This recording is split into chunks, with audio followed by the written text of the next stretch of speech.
শুভ বিকাল বন্ধুরা, সবাই কেমন আছো? আশা করি তো ভালো আছো। আমরা ভীষণ ভালো আছি, আর বিশেষ করে আমি তো অনেকে হ্যাপি আছি, ঠিক না? তো দেখো, রেডি হয়ে গেছি, এই যে এটিএম কার্ডও নিয়ে নিলাম। তো এখন কই যামু, তোমরা ভিডিওটা দেখো তাহলে তো জানতে পারবা। আর যেহেতু গতকালকে আমি ভিডিও আপলোড করছি, তো তোমরা জানোই যে আমি মানে কই গেলাম কি করলাম। তো এই যে দেখো, বাজারে গেলাম, যাইয়া আগে এটিএম থেকে টাকাটা উঠাইলাম, ঠিক আছে? এরপর আমি কি করলাম, অল্প ফল বাজারে গেলাম। হ্যাঁ, কেননা অল্প ফল টল নিয়ে আসুম, ভাবলাম যে প্রথমে ঠাকুরকেই মানে অল্প পূজা দিই, ঠিক না? তো প্রথমে ভগবানকে অল্প পূজা দেব ফেসবুকের টাকা দিয়ে। তো এই যে দেখো, ফল টল কিনতেছিলাম। হ্যাঁ, তো আমি টাকাটা মানে কিভাবে আমি পাইলাম, কি করলাম, সবটাই তোমাদের সাথে বলুম। তোমরা অল্প ধৈর্য ধরে ভিডিওটা দেখবা। আর দেখো, বাজার করছি, তো অনেক গরম লাগছে, তো আইসক্রিম খাইতেছি।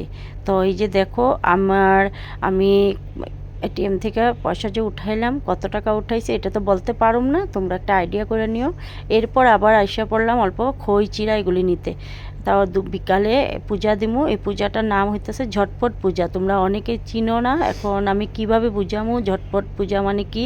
তো এটাই, তো এখানে দেখো সবাই মানে আছে। তো পূজাটার জন্য আমি সব কিছু রেডি করতেছিলাম। এই পূজাটা সন্ধ্যার আগে আগে মানে শেষ করতে হয়, সন্ধ্যার আগে আগে শেষ করতে হয়। তো আমি ধুমধাম করে আর কি সব কিছু রেডি করে নিয়েছিলাম। এখানে পান সুপারি দিতে লাগে, চিড়া, দই, খই, 5 রকম মিষ্টি, গুড়, এগুলি দিয়ে একটা ভোগ দিতে লাগে। তো এগুলি আর কি ঝটপট ঠাকুরের। তারপর একটা কথা, একটা মানে একটা গল্প আছে, এটা পাঁচালি পড়ে না, একটা গল্প আছে। তো ওই গল্পটা আমাদের একজন দিদি ছিল, তো ওই দিদি বলল, আমি কিন্তু পারি না বন্ধুরা, ঠিক আছে? তো এই যে দেখো, ঝটপট পূজা আমরা সবাই মিলে এই যে সবাই শুনতেছিলাম।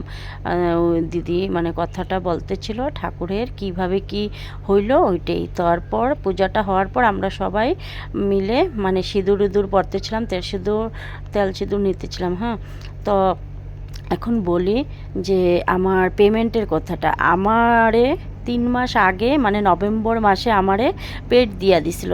তারপর কি হইল, একদিন পরেই ফেল দেখায় দিল ফার্স্ট পেড। তারপর আবার ডিসেম্বরের দিকে আবার আমারে পেড দিল, দেওয়ার পর আবার ফেল দেখায় দিল। এরকম করে করে 3বার আমারে পেড দিয়ে ফেল দেখায় দিছে। আর আমার তো মন খারাপ হয়ে গেল যে আমি এত হ্যাপি, আমি ভিডিও করেও তোমাদেরকে বলছিলাম যে আমার পেমেন্ট হয়ে মানে পেড হয়ে গেছে। তো ওইটাই কিন্তু তিনবার আমার পেট ফেল হয়ে গেছে। তো আমি তার জন্য কিছু বড় বড় মানে সরকার প্রভাতদা, তারপর আরও 1-2জন দিদিভাইয়ের সাথেও পরামর্শ করছিলাম। তো ওরা বলল যে না, ঠিক হয়ে যাব, কিছু একটা প্রবলেম আছে, তো তুমি একটু ধৈর্য ধরো, হইব। তো ওইটাই। তারপর আমি কি করলাম, এই কিছুদিন থেকে তো কাজ করতেছি, তো আমার মনটা তো অনেক খারাপ যে পেমেন্ট হয় না, পেড হইয়া ফেল হয়ে যায়। তো ওইটাই। এরপর ফাইনালি কি করলাম, এই মাসে আমি পেডটা আমার সাকসেসফুলি হইল। তো কিসের জন্য আমার পেড মানে ফেল হয়ে যেতেছিল জানো বন্ধুরা? আমার ডেট অফ বার্থ মানে উল্টাপাল্টা দেওয়া ছিল, তার জন্য। তো যাই হোক, এখন ঠিক করে নিলাম। তো পেডটা মানে সাকসেসফুলি হইল। তো এইবার যাই আমি আমার এই নিয়ে 4 নম্বর পেড ছিল।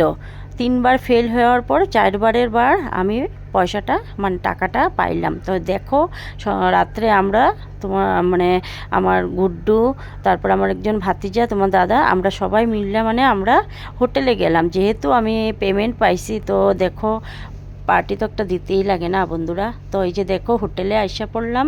আইসা বললাম, তোমরা যে যেটা ভালো পাও, কে কোনটা খাইবা তো খাও, আজকে আমার পাল্লা না, মানে বিল বিল দেওয়ার পাল্লা আজকে আমার। তো আমি না অনেক হ্যাপি ছিলাম বন্ধুরা, কি বলুম, মানে অনেক হ্যাপি।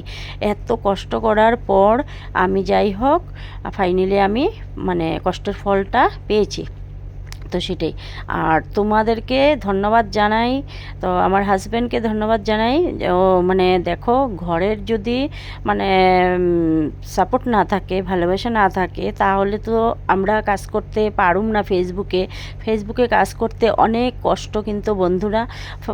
প্রথম লাইভে যখন আসতাম, মানে কিছু আনঅ্যাক্টিভ বন্ধুরা কল অডিও কল করতো, তারপর খারাপ খারাপ কমেন্ট করতো, তো ভয় লাগতো, লাইভে আসতে ভয় লাগতো, ভিডিও করতে ভয় লাগতো, অনেক কষ্ট অনেক কষ্ট। মানে আমরা হাউসওয়াইফ হইয়া আমরা যে মানে ফেসবুকে কাজ করি ওইটা মানে অনেক বড় কথা। আমাদের সংসার দেখতে হয়, ঘরের কাজকর্ম করতে হয়, বাচ্চাদেরকে দেখতে হয়, সব কিছু মেনটেনেন্স করার পর আমরা ফেসবুকে কাজ করি। তারপরেও ফেসবুকে আবার কিছু আনএক্টিভ বন্ধুদের জন্য আমাদের অনেক ডিস্টার্ব হয়, অনেক অসুবিধা হয়, তাই না? তারপরেও মানে আমরা হাল ছাড়ি না, আমরা মানে ধৈর্য ধরে আমরা মানে কাজটা করি। তো বন্ধুরা, তোমরা যদি ভালোবাসা না দিতা, তোমাদের ভালোবাসা যদি না থাকতো, তো আমি আজকে মানে এইখানে পৌঁছাতে পারতাম না। তো ওইটাই তো আমি খুব মানে হ্যাপি ফিল করছি। আর এই যে দেখো, তোমাদের দাদারকে ধরে আমি খুব অনেক কিছু ভিডিওই করেছি, খুব হ্যাপি খুব হ্যাপি সত্যি।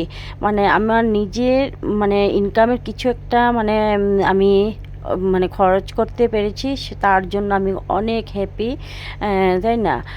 ওদের জন্য তো এই আমি যতটুকু পেমেন্ট পেয়েছি কিছু না, কিন্তু আমার জন্য তো অনেক বড়, তাই না? তো যাই হোক, খুব হ্যাপি। তো দেখো, আমরা ফ্যামিলি মিলে এসে পড়েছি। তো এখন অর্ডার করা হয়েছে। তো এদিকে আমি কি করলাম জানো বন্ধুরা, ঘুরা ঘুরা দেখো, সেলফি যদি না উঠি তাহলে কি হইব নি? আমাদের তো সেলফি উঠতে লাগবো, রিলস করতে লাগবো, ভিডিও, ঠিক না? তো ফাইনালি দেখো, আমাদের এই যে ডিনারটা আইসা পড়লো। ডিনারে না কি কি ছিল জানো? চিকেন বিরিয়ানি ছিল। মানে আমার ভাতিজা আর কি আমারে যে ভিডিও, এই যে দেখো তোমাদের সাথে পরিচয় করে দেয়, এই যে জিৎ, ও কিন্তু আমারে ফার্স্ট টাইম থেকে মানে ভিডিও বানিয়ে দিত, আমি তখন কিছু জানতাম না। তো ওরে নিয়ে আসলাম, তো দাদা আছে আমার গুড্ডু। তো আমরা কি করলাম, এখানে বসলাম। তো ওর জন্য চিকেন বিরিয়ানি ছিল, আমাদের জন্য মাটন বিরিয়ানি, আর পনির মশলা ছিল, আর নান রুটি ছিল। তো এগুলো অর্ডার করলাম, খুব এনজয় করে আমরা রাত্রে ডিনারটা করলাম। আর কি বলুম, মানে আমার বলার কিছু নাই, এত হ্যাপি ছিলাম। তো দেখো, আমি সবাইরে আমি এগুলি দিতেছিলাম একদম। খুব এনজয় করে আমরা ডিনারটা মানে করতেছিলাম। এই যে দেখো, এটা বাটার পনির মশলা, হ্যাঁ, প্রথমে নান রুটি গুলো খাওয়া হলো, তারপর আমরা বিরিয়ানিটা খাবো।